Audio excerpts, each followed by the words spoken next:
సంతానలేమి సమస్యకు చక్కటి పరిష్కారం చూపిస్తున్న Riya fertility test baby centre CN hospital Kurnool. కర్నూలులో గణేష్ నిమజ్జనం అంగరంగ వైభవంగా నడుస్తా ఉంది. హైదరాబాద్ సిటీ తర్వాత ఆంధ్రప్రదేశ్ లో అతిపెద్ద వినాయక నిమజ్జనం పండగ ఈ రోజు కర్నూలులో చూస్తా ఉన్నాం. సుమారుగా 1300 విగ్రహాలకు పైన చిన్న పెద్ద విగ్రహాల గణనాథులు ఊరేగుతూ వీధి వీధి వాడవాడ వచ్చి ఈ రోజు నదిలో నిమగ్నం అవడానికి పూర్తి ఏర్పాట్లు చేసి ఉన్నాం.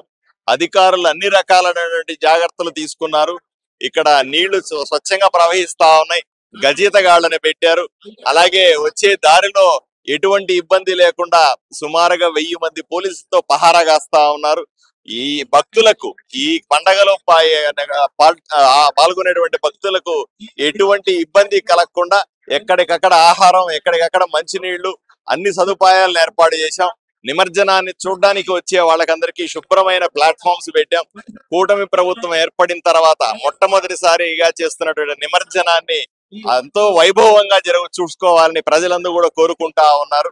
ఈ మంచి సందర్భాన్ని పురస్కరించుకొని ప్రజలందరికీ శుభాకాంక్షలు తెలియజేస్తా. 9 రోజుల పూజలు అందుకున్న తర్వాత గణనాథుడు నిమజ్జనోత్సవానికి వేలైనది. కర్నూలు పట్టణంలో జరగని విధంగా విధంగా ఈ రోజు నిమజ్జనోత్సవం జరుగుతున్నది. నేను ముఖ్యంగా భక్తాదులందరూ చెప్పేది ఏమంటే, రాబోయే రోజుల్లో మట్టి విగ్రహాలను ఖచ్చితంగా ప్రోత్సహించాల్సిన ఆవశ్యకత ఎంతైనా ఉంది. ఎందుకంటే ఎక్కడ లేని విధంగా కర్నూలు పట్టణంలో నడిబొడ్డున బ్రహ్మాండంగా బకింగ్హామ్ కెనాల్ తలపించే విధంగా మన కేసీ కెనాల్ పారుతా ఉన్నది. ఈ కేసీ కెనాల్ని భవిష్యత్తులో పర్యావరణ కూడా మనం కాపాడుకోవాల్సిన ఆవశ్యకత ఎంతైనా ఉన్నది. అందులో భాగంగా మట్టి విగ్రహాలను ఖచ్చితంగా ప్రోత్సహించాలని చెప్పేసి నేను కోరుకుంటున్నాను. అంతేగాక చిన్నపిల్లలు అయితేనేమి, పెద్దలు అయితేనేమి ఈ పండుగను మత సామరస్యాలకు అతీతంగా, అంటే కుల మతాలకు అతీతంగా ఇంత భారీ ఎత్తున విజయవంతం చేసినందుకు ప్రతి ఒక్కరికి నేను ధన్యవాదాలు తెలియజేస్తున్నాను. ఈ పండుగను ఈ చివరి వరకు ఆద్యంతం మీరందరం ముందర నుండి నడిపించాలని చెప్పేసి ఎటువంటి అవాంఛనీయ సంఘటన జరగకుండా పోలీస్ బందోబస్తు వారు సహకరించడానికి వారికి మరొకసారి ధన్యవాదాలు తెలియజేస్తున్నాను. అలాగే రాబోయే రోజుల్లో మట్టి విగ్రహాలు మాత్రం ప్రోత్సహించకపోతారు. ఎటువంటి ఏమరపాటు గురి కాకుండా వచ్చే సంవత్సరం కర్నూలు అంతా మట్టి విగ్రహాలు ఉండాలని చెప్పేసి కోరుకుంటున్నాను. గణనాథుని గత 9 రోజులుగా పూజలు అందుకొని ఈ రోజు నిమజ్జన కార్యక్రమం కర్నూలులో అంగరంగ వైభవంగా జరుగుతా ఉంది.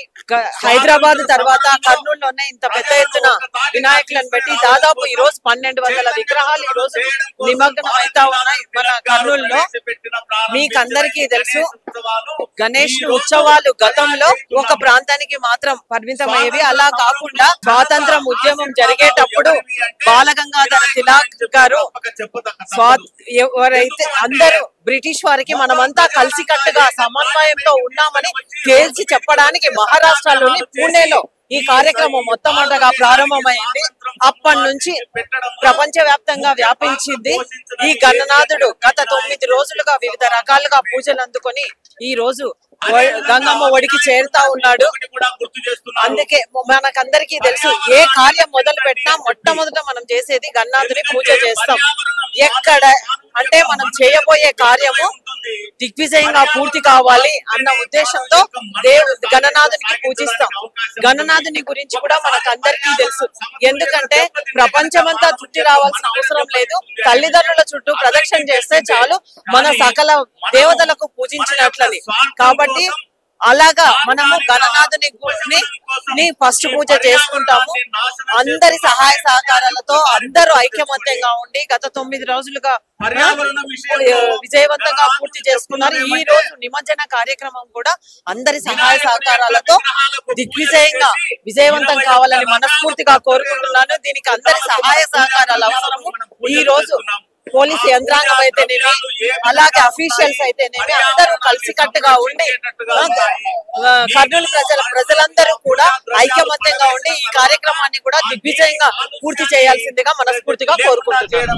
ఈ రోజు వినాయక నిమజ్జనానికి వచ్చినటువంటి అశేష జనానికి, అలాగే ఇక్కడ ఉన్న పెద్దలకి ప్రతి ఒక్కరికి నా యొక్క నమస్కారాలు తెలియజేస్తున్నాను.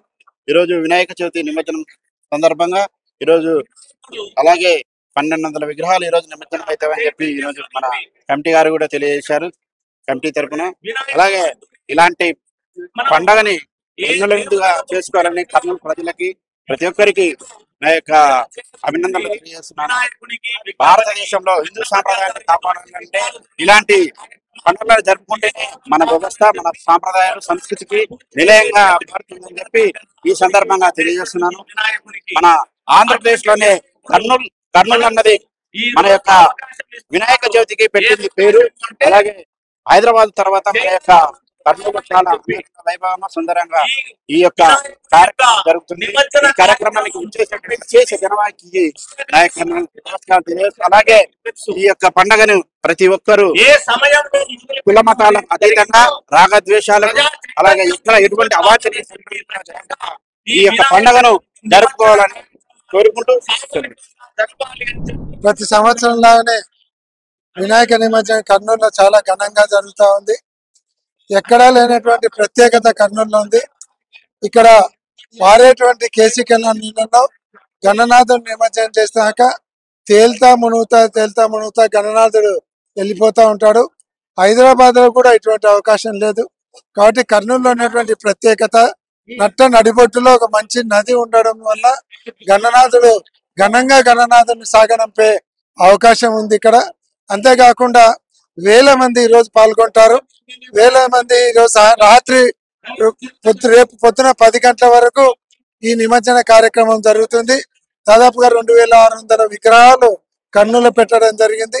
కాబట్టి అంతేకాకుండా ఈ ప్రత్యేకత ఏమంటే ఇక్కడ ఈ వినాయక నిమజ్జనంలో ముస్లింలు కూడా పాల్గొని వాళ్ళ మసీదుల దగ్గర కూడా వాటర్ ప్యాకెట్లు, మజ్జిగ ప్యాకెట్లు ఇచ్చి భక్తులకు అందజేసేటువంటి ప్రత్యేకత కర్నూలు పట్టణం ఉంది. మత సామరస్యానికి, సెక్యులరిజానికి కర్నూలు ప్రతీకగా నిలబడింది అనే దాంట్లో ఎటువంటి సందేహం లేదు. 3 సార్లు బక్రీదు, వినాయక నిమజ్జనం ఒకే రోజు వచ్చినా కూడా ఎటువంటి చిన్న సంఘటన లేకుండా జరిగిందంటే ఆ కర్నూలు ప్రజల యొక్క గొప్పతనం. ఈరోజు ఈ ప్రజలందరికీ కూడా మనవి చేస్తున్నాను, ఈ నిమజ్జన కార్యక్రమంలో పాల్గొనే వాళ్ళందరూ జాగ్రత్తగా ఉండండి. మీ పిల్లలను జాగ్రత్తగా చూసుకోండి. ఎటువంటి ఇబ్బందులు లేకుండా అందరి ఇళ్లకు చేరే కార్యక్రమం చూసుకోవాలని భగవంతుడు కర్నూలు పట్టణ ప్రజలందరికీ ఆయురారోగ్య ఐశ్వర్యాలు ప్రసాదించాలని ప్రార్థిస్తున్నాను. కర్నూలు నగరంలో వినాయక చవితి పండగ పిల్లలు, మహిళలు, కుటుంబ సభ్యులు, ఆ ఏర్లో ఉండే పెద్ద మనుషులు ప్రతి ఒక్కరూ కలిసికట్టుగా చాలా భక్తి శ్రద్ధలతో అందరూ కలిసిమెలిసిగా బ్రహ్మాండంగా జరుపుకుంటారు. నిమజ్జనం అనేది కర్నూలులో ఒక ప్రత్యేకత. హైదరాబాద్ తర్వాత కర్నూలులోనే ఇంత ఘనంగా నిమజ్జనం జరుగుతుంది. మరి కులాలకు, మతాలకు అతీతంగా ప్రతి ఒక్కరు కూడా కలిసిమెలిసి ఈ పండుగ జరుపుకుంటారు. ఇక్కడ చాలా సంతోషకరంగా ఉంటది. ఈ రోజు కూడా ప్రతి సంవత్సరం లాగానే ప్రతి ఒక్క చోట కూడా అన్నదాన కార్యక్రమాలు, నీళ్లు, మజ్జిగ అవన్నీ కూడా పంచుకుంటూ, అలాగే అధికారులు కూడా అన్ని సౌకర్యాలు కల్పించుకుంటూ మరి చాలా బ్రహ్మాండంగా చేస్తున్నందుకు మాకు ఎంతో సంతోషకరంగా ఉందని చెప్పి మీకు తెలియజేసుకుంటాం. ఈ రోజు 15వ తారీఖున కర్నూలు టౌన్ లో విశేషంగా గణేష్ నిమజ్జనం 9వ రోజున జరుగుతుంది. ఇక్కడ 1000కి పైగా విగ్రహాలు ఇక్కడ నిమజ్జనం కోసం వాళ్ళు తీసుకొస్తారు. దానికోసం 1700 మంది సిబ్బందితో పటిష్టమైన బందోబస్తు ఏర్పాటు చేయడం జరిగింది. ఇప్పటిదాకా పొద్దున 9 గంటలకి రాంబోట్లలో బయలుదేరిన మొదటి విగ్రహం ఇప్పుడు నిమజ్జనం అయింది. అనుకున్న షెడ్యూల్ ప్రకారం కార్యక్రమం జరుగుతుంది. వీలున్నంత ఎర్లీగా తెల్లవారకుండా తొందరగా విగ్రహాలు నిమజ్జనం అయి కంప్లీట్ అవడానికి పోలీసు వాళ్ళు అన్ని చర్యలు తీసుకుంటున్నారు. చాలా లేట్ అయింది సార్, ఎంతవరకు కొనసాగే అవకాశం తెల్లవారుతుంది అనేది ఎక్స్పెక్టేషన్. ఇంకా తొందరగా అవ్వాలని ఎక్కడికక్కడ మేము వాళ్ళ సంబరం ఆపలేము, అందుకని కొంచెం స్పీడప్ చేయడానికి ప్రయత్నం చేస్తాం. సార్ భారీ కేర్లు ఎక్కువ తెచ్చారు సార్. గతంలో 2-3 కేర్లు, ఎన్ని కేర్లు తెచ్చారు? ఇప్పుడు మొత్తం ఇక్కడ 6 క్రేన్లు ఉన్నాయండి. స్టాండ్ బై కూడా 2 పెట్టుకున్నాం. ఇన్ కేసు ఏదైనా పాడైతే మున్సిపల్ అడ్మినిస్ట్రేషన్ వాళ్ళు ఆల్రెడీ స్టాండ్ బై కూడా ఇచ్చారు. సో ఆగకుండా కంటిన్యూస్ గా చేస్తాము. ఎంత తొందరగా వీలైతే తొందరగా కంప్లీట్. ఫస్ట్ టైం మీరు చూస్తున్నారు గణేష్ శోభయాత్ర కానీ నిమజ్జనం కానీ. హైదరాబాద్ లో తరహా అంటే కర్నూలులో భారీగా జరుగుతుంది. మీరు ఇంతకుముందు ఎక్కడ చూసారు సార్ ఇట్లా కర్నూలులో కాకుండా? నేను ఆంధ్రప్రదేశ్ లో ఇంతకు ముందు ఎక్కడ ఇంత భారీ స్థాయిలో అయితే చూడలేదు. చాలా సంబరంగా బాగుంది చూడటానికి కూడా. అందరూ చక్కగా సంతోషంగా జరుపుకుంటున్నారు.